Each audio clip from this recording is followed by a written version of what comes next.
Awalnya nama Kalijodo berasal dari kata kali dan jodoh. Tempat ini di masa lalu adalah salah satu tempat perayaan budaya Tionghoa bernama Pechun, yaitu perayaan hari ke-100 dalam kalender Imlek.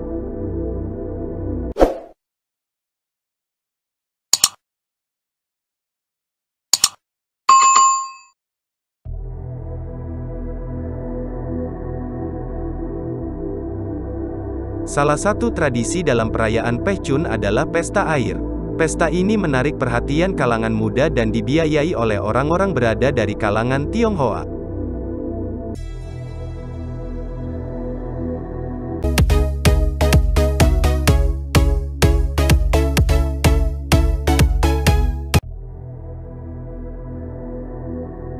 Pesta air itu diikuti oleh muda-mudi laki-laki dan perempuan yang sama-sama menaiki perahu melintasi Kali Angke.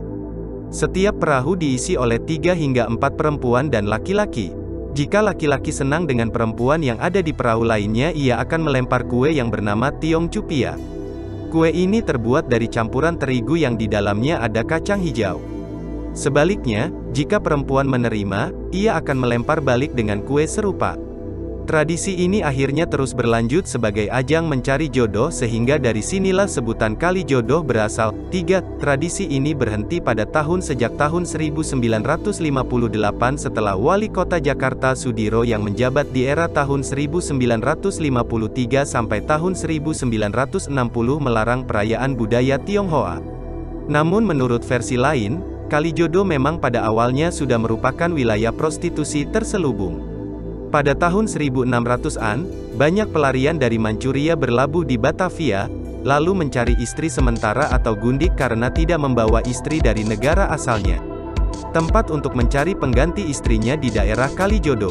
Para calon gundik ini mayoritas didominasi oleh perempuan lokal, yang akan berusaha menarik pria etnis Tionghoa dengan menyanyi lagu-lagu klasik Tionghoa di atas perahu yang tertambat di pinggir kali.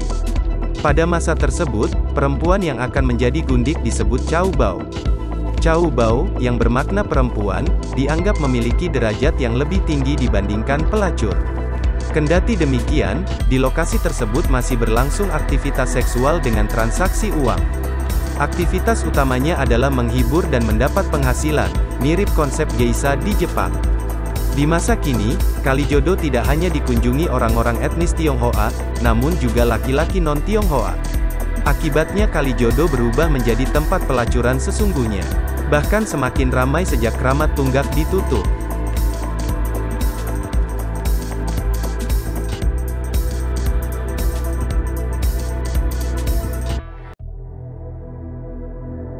Penertiban Kalijodo sebenarnya sudah direncanakan untuk ditertibkan sejak tahun 2014 dengan alasan merupakan jalur hijau. Namun kemudian tertunda karena menunggu penertiban Waduk Pluit selesai. Setelahnya, Pemprov DKI mendapat momentum dengan adanya kecelakaan yang melibatkan Toyota Fortuner setelah pengemudinya minum minuman keras sepulang dari Kalijodo. Akhirnya pada tanggal 29 Februari tahun 2016, penduduk Kalijodo direlokasi dengan melibatkan 5.000 personel Polri, 2.500 personel Satpol PP dan 400 personel TNI. Penertiban berlangsung lancar, dengan penduduk yang memiliki KTP DKI bersedia dipindahkan ke Rusunawa Marunda dan Pulau Gebang atau dipulangkan ke daerah asal.